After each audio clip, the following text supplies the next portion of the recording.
Alright, time for another channel update and Q&A. First off, as I always like to do, I want to give a big thanks to everyone that has subscribed, liked, commented. You guys are awesome. As of this recording, the channel is at 15,624 subscribers. And seriously, that is just so freaking cool to me. Thanks, guys. And I have two fairly big things that I've recently done with the channel and just trying to, I guess, branch out and whatnot is I did start a Patreon. Nothing too big there. I currently have two tiers. The first tier, which I'm calling the average bird, is at $2 a month. So with this one, you'll get your name at the end of every long form video, as well as one suggested quick review short a month. So, you know, if there's a figure that I haven't done a quick review of that you would like me to tackle, I'll do it based on your suggestion. Of course, that's if I have it. I can't really review something if I don't have it. And then there's the second tier, the bird of prey. You get it because birds have talents and talent production. Anyway, bird of prey is $5 a month.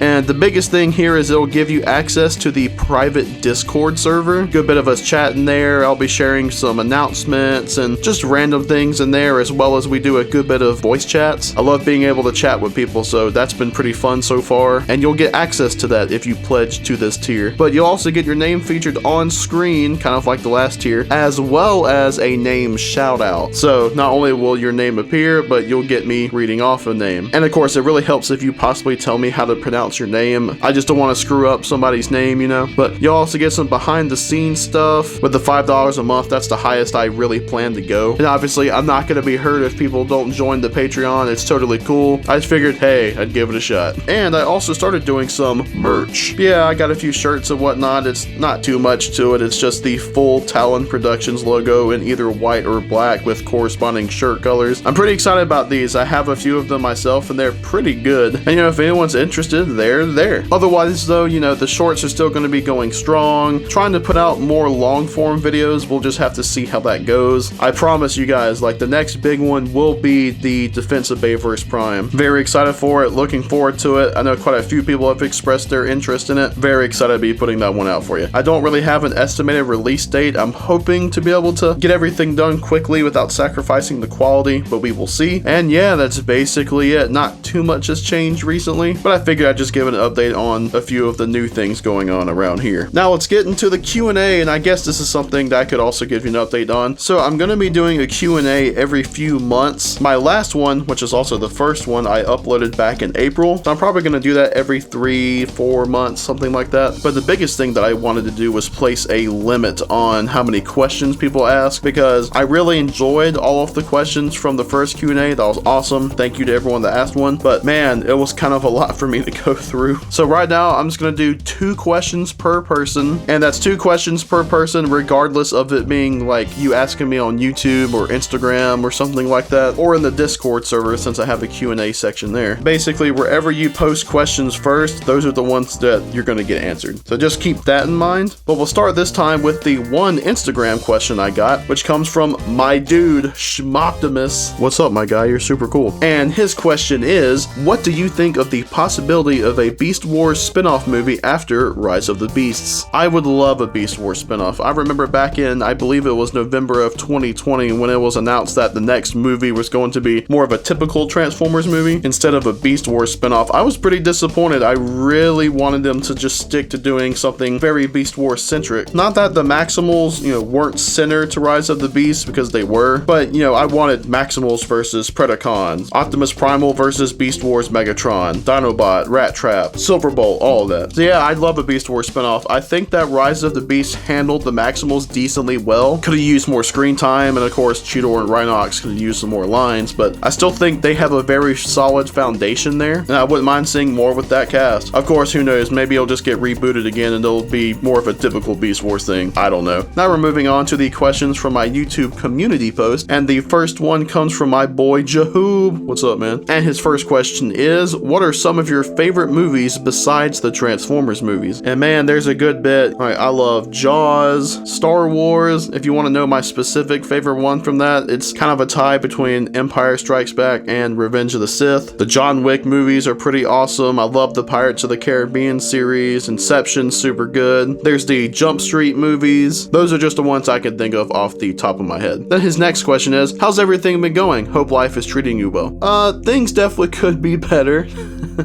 I'm not gonna go too deep into anything, but life has been kind of hard recently. But you know, I'm getting through it. Next up, we have questions from Maximal Grimlock, and their first question is, what's your favorite scene from each Transformers movie? I'm gonna leave out Rise of the Beast since it's still pretty fresh, but man, each one. For the 2007 movie, for me, it's kind of a tie between the Arrival to Earth scene and when Megatron breaks out of the ice. I feel like the Arrival to Earth scene needs no real explanation. Shot well, paced well, absolutely beautiful music, but I love Megatron's breakout just because you get a pretty constant build up to him throughout the movie, especially once the Autobots are introduced, and he really does feel like a threat, and just finally seeing him waking up while correcting the humans on what he's called, it's great. So moving on to Revenge of the Fallen, easily my favorite scene is the forest battle. It's just an incredible action scene. Again, that's one that I'm not quite sure really needs to be explained. It's just super good. Also want to throw out though, I do love the give me your face moment. It's super awesome. Alright, and Dark of the Moon, that's kind of a tough one for me because there's three scenes that instantly come to mind. One is Megatron transforming in Africa and having his little meeting with Starscream and Soundwave. There might not be too much to it, but I like the Decepticons just kind of doing their thing. Then there's Optimus taking down the Driller. I love that scene. The score is great. Visually, it was awesome. And then Optimus's mile-long rampage. I love that scene. It's beautiful. Not sure which one I could pick as an absolute favorite. It's probably the mile-long rampage, but those would be my choices at the very least. Then for Age of Extinction, there's actually a lot of scenes I like I really enjoy the highway fight with Galvatron and the That Is Why I Have No Fear scene, but my favorite scene has to be when Hound is asking about reinforcements and Optimus goes and gets the sword from the Knights Temenos and frees the Dinobots. There's just something about that particular iteration of Arrival to Earth that I love. And then, you know, Optimus is, recognize one of your knights. Like, dude, it's so fucking cool. And even though it's interrupted by Hound and Cade and everyone in Hong Kong when the main part of the battle is starting, I kind of count the fight with Grimlock into that bit too, because I love Optimus talking to the Dinobots. I love the sense of scale with them. It's a short fight, but I like the fight with Grimlock. That's a very cool scene. So yeah, for me with Age of Extinction, it's the recognize one of your knights scene. Then there's The Last Knight, and this one's kind of tough for me, even though I've come around to The Last Knight. I'm not really sure what I would say is my favorite scene, because I honestly love the opening in the Dark Ages. Do I need Transformers and King Arthur interacting and whatnot? No. But I think it was done a bit better than it had any right to be, and I just dug the aesthetic. Aside from some editing choices, which I've mentioned before in my Last Knight review, I think it's a pretty solid scene. I enjoy the scene of Optimus receiving the Knight's judgment after he stops being Nemesis Prime. Even though it ends with the dumb scene of Mark Wahlberg blocking the sword strike, there's something about it that I just find super cool.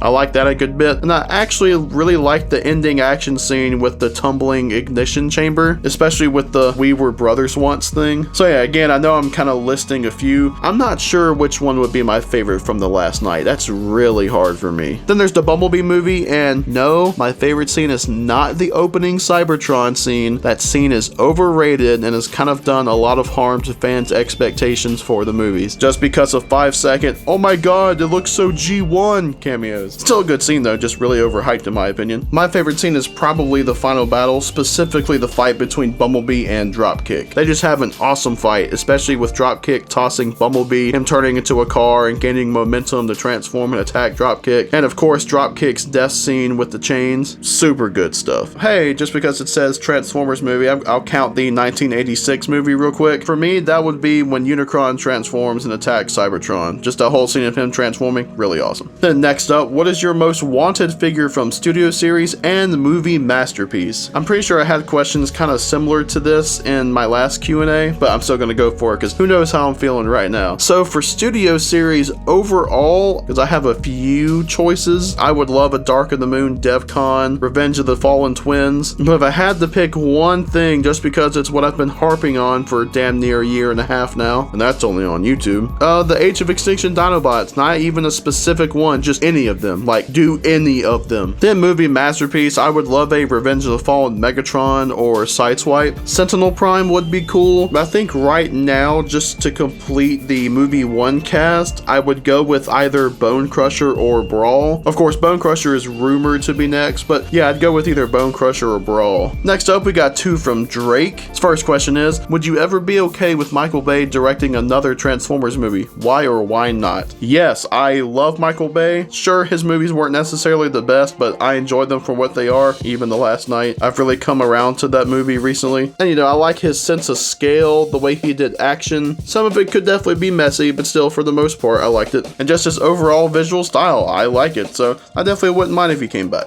Then his next question is, do you play any video games? Currently, no. I actually don't have a gaming system. Do I like to play video games? Yes. Not too many. I'm not someone who has to play every big game that comes out. Like, my favorite video game series is probably Mortal Kombat. You know, I've enjoyed some other stuff like some Call of Duty here and there, the Transformers War for Cybertron games, God of War. I'm not really a big gamer, but I do like to play occasionally, but it's just I don't have any gaming systems myself. And our last few questions are from Eric M. His first question is, who is your favorite female Decepticon? So on the whole, I think it'd be Shatter. I like her design, I love the voice, the personality. Even if her personality is simple, I do like it. But I do enjoy Slipstream as well, especially because I like those colors. Then the second question is, what do you think about the Scourge's Bayverse Optimus Prime theory? 2 things. 1, this probably would have meant more if I had done this Q&A before Rise of the Beast. And then 2, I'm actually planning on covering this as a Talon discussion at some point. My answer to this is, I think it's fucking stupid. This only came about because of fake leaks from November 2021. There has never been any evidence that's ever meant anything saying that Scourge is Bayverse Optimus Prime. And recently, we've even started to see concept art, which would have been the first designs for the character back in, 2021? And there's nothing resembling Bayverse Optimus here. Nothing at all. And the fact that people not only took this idea and ran with it, but there's also some out there that still believe it was actually a concept that was dropped is astounding to me. There's legit been no evidence to support this theory, and anyone that genuinely thinks this is an idea that was just cut out of the final version of the movie is wrong. And you know, I don't mean to sound so mean to you, Eric, or anyone else that like this theory. I'm sorry. It's nuts to me that so many people just ran with this with no real supporting evidence, and they still act like this was actually going to happen, even though no, it was not. Now, if anything ever does come out, like say with concept art showing that this was indeed going to be a thing, or if the director or somebody's like, yeah, this was an idea that we had until some test screenings and we cut it or something, then sure, I'll totally admit I'm in the wrong here. But right now, the evidence says otherwise. So yeah, that was all of the questions I received for this Q&A. Big thanks to everyone that posted questions. I think it's super cool that people want to know my thoughts on stuff. And you know, I'm happy to discuss things. So yeah, whether here on YouTube on my community post, or on my Instagram story, or on the Discord server if you happen to be in there or join there at some point through Patreon, keep an eye out for me saying, hey, time for another Q&A, get your questions in. So yeah, if you guys want to discuss anything from these questions, please do. As always, I want to give a big thanks to everyone for watching, and have a good one.